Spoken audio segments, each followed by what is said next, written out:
बिस्मिल्लाहिर्रहमानिर्रहीम। सबसे पहले तो ये जो एक मार्का और रेफरेंडम इसको डिक्लेयर किया जा रहा है कि पता नहीं कौन सा रिकॉर्ड कायम कर दिया इमरान खान ने।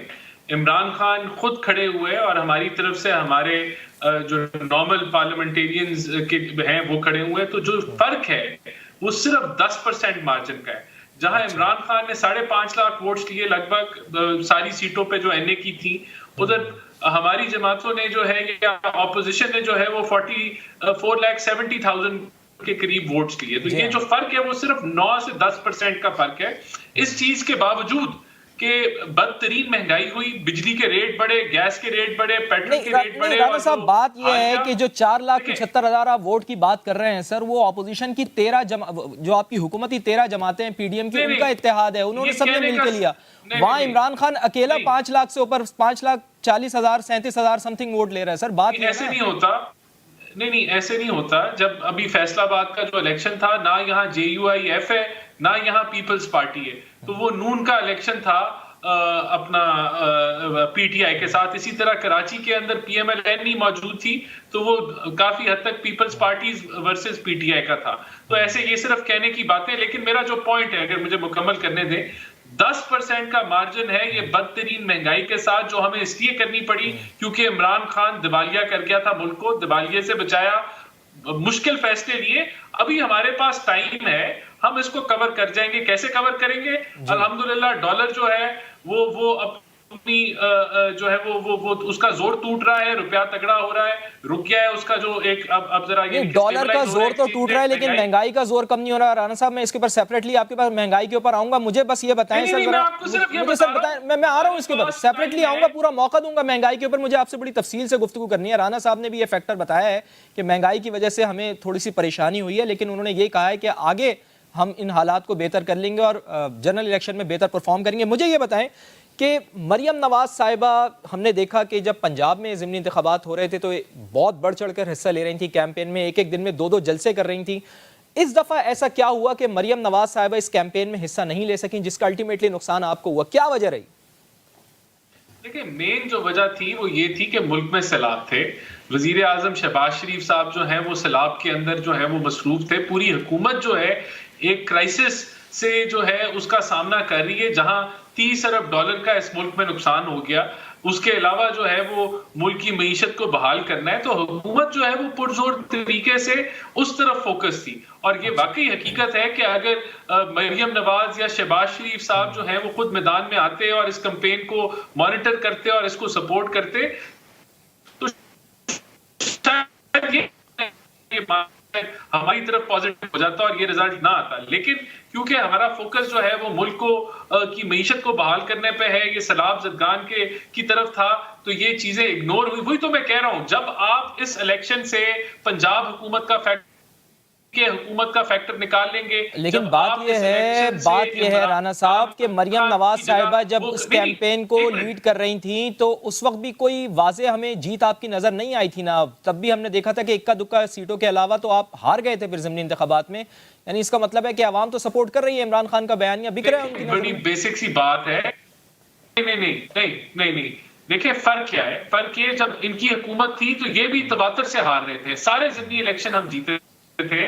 अभी जो ये आपने ये देखा, ऐसा होता नहीं है कि एक नई जिसको बदतरीन मईशत मिली हो 6 माह के अंदर 32 सीटों पे इलेक्शन हो जाए, जब उसने मुश्किल तरीन फैसले लिए जिससे आवाम परेशान है। इस चीज को हम तस्लीम कर रहे हैं। अभी तो हमने जो काविशें की है उसका नतीजा आना है।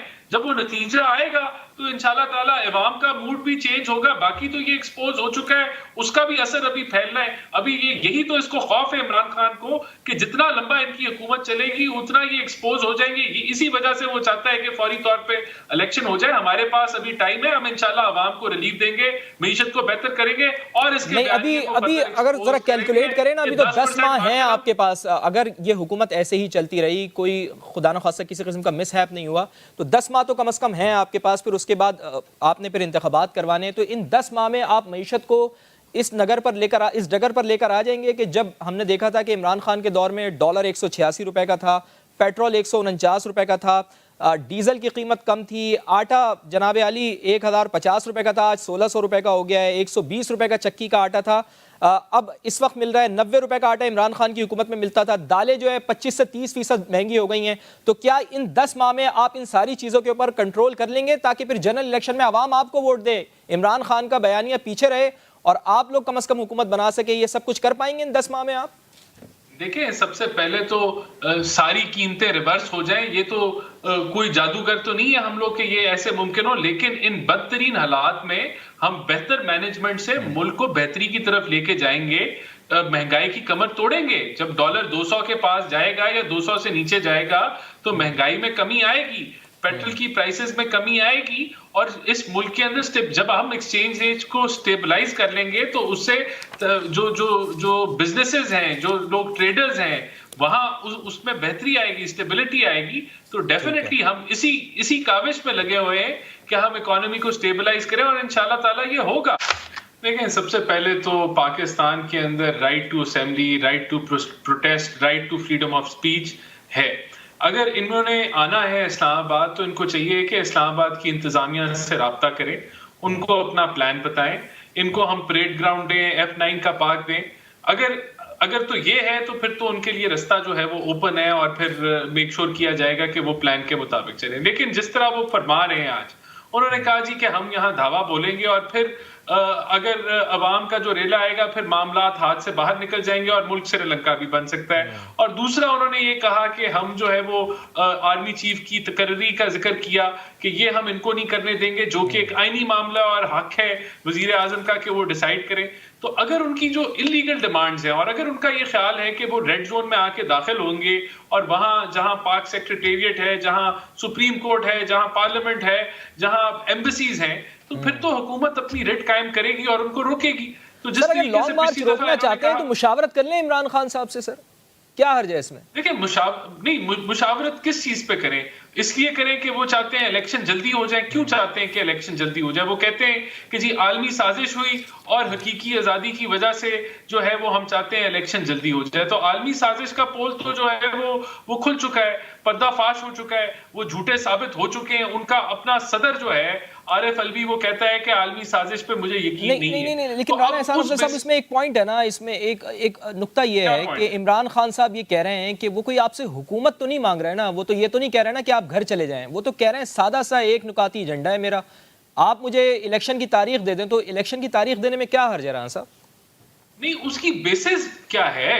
अगर इस तरह, अगर ये पार्लियामानी जमहूरियत की ये रिवायत आप रखना चाहते हैं कि कोई एक आदमी एक झूठे बयानिए के ऊपर और एक जत्था लेके हुकूमत को धमकाए कि भाई इलेक्शन की मुझे डेट दे दो वरना मैं इस्लामाबाद आके जो है वो यरगमाल बना लूंगा हुकूमत को, मैं धावा बोल दूंगा, तो क्या ये पार्लियामानी जमहूरियत की रिवायत रखना चाहते हैं? क्या आईन इस चीज की इजाजत देते हैं? और अगर हम मान लेते हैं, हम कह देते हैं, हम उनके प्रेशर में आ जाते हैं और हम कहते हैं जी इलेक्शन की डेट जो है वो मार्च के अंदर कर लें, इलेक्शन हो जाते हैं, फिर अगली दफा ऑपोजिशन 6 महीने बाद आके यही हरकतें करना शुरू कर दें, तो क्या पार्लियामानी जमहूरियत चल सकती है? नहीं चल सकती। तो ये डिमांड उनकी अगर कोई है, उनकी ख्वाहिशात हैं, तो वो कोई आईनी हो। अगर वो गैर आईनी ख्वाहिशात हैं और अगर वो समझते हैं कि वो मुल्क को अपनी अना के ऊपर चला सकते हैं, या मुल्क को वो जो उनको एक हवा है ताकत का, पावर का, या वो उतर गए हैं, अब वो वापस आना चाहते हैं वजीर आजम की कुर्सी पे, उनकी ख्वाहिशात के मुताबिक तो मुल्क नहीं चल सकता। चले जी, किसी की ख्वाहिश के मुताबिक तो ये बात आपकी दुरुस्त है। देखें, इमरान खान साहब जो हैं वहां उनको एक ये झूठे बयानिए के ऊपर उन्होंने नैरेटिव बिल्ड किया है और शायद अभी हमें और कोशिश की जरूरत है अवाम को हकायक और सच पहुंचाने की, क्योंकि जो असूली तौर पे तो हकीकी आजादी जो है उसका पोल तो खुल चुका है कि 20,000 अरब के इन्होंने कर्जे लिए। आलमी साजिश जो है ऑडियो लीक्स में साबित हो गई कि किस तरीके से साजिश इमरान खान ने की थी, और ये जो पीडीएम है उसका कोई तल्लक नहीं था किसी भी साजिश से या किसी आलमी साजिश का वो हिस्सा नहीं थी। वो तो इमरान खान जो है वो झूठा बयानिया लेके चल रहा है। चलिए सर, कल के पर्टिकुलरली बात करें सर, कल के इंतखाबात में जो आप लोगों को शिकस्त हुई है, पीडीएम को शिकस्त हुई है, अब इस शिकस्त के बाद आपका ये इत्तेहाद बरकरार रहेगा या इसमें भी दरार पड़ रही है?